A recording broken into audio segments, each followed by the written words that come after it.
will one day live in a nation where they will not be judged by the color of their skin, but by the content of their character. I have a dream today.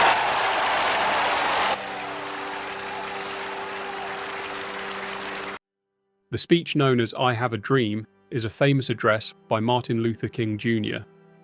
Martin Luther King Jr. was an American civil rights activist and religious leader.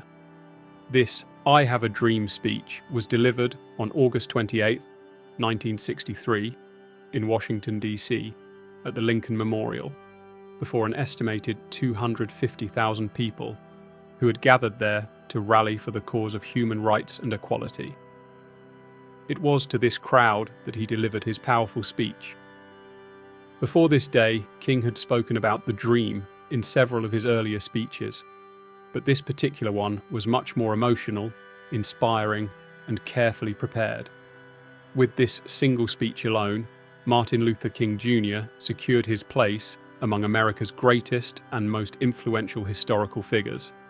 The address is now ranked among the most powerful and unforgettable speeches of the 20th century, often listed at number 1 in global rankings. The text of the speech was typed on a typewriter, though in some parts King spoke spontaneously, adding words and expressions of his own as he went along. A great American in whose symbolic shadow we stand today. The event was broadcast live on radio and television, and its impact was immense, something we can still feel and measure to this day. Even now, the speech remains protected by copyright. No one can freely use or reproduce it without permission. The audio of King's voice delivering the speech is also copyrighted. Anyone wishing to use it in films or music must pay a copyright fee, which goes to his family. The copyright protection lasts for 70 years, meaning it remains valid until 2038. This right continues to generate royalties for his family. What's truly fascinating is the story of the original typed manuscript, the actual paper copy of the speech.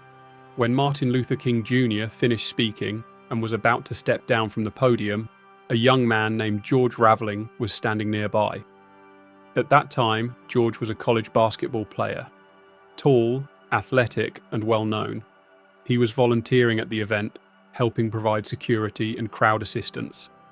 After the speech ended and the crowd was cheering, George, moved by what he had heard, approached King and said, "That was a wonderful speech.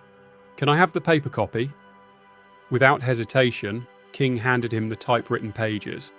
George Raveling took the papers home, unaware that he was now holding a historic treasure.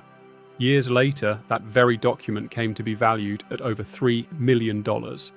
Despite many offers from collectors and organizations to buy it, Raveling refused to sell. He said, "This isn't something I measure in money. It's not for sale." To this day, the speech remains his personal possession, though he has loaned it for long-term display to Villanova University, where he studied and played basketball. Still, ownership of the document legally remains with him.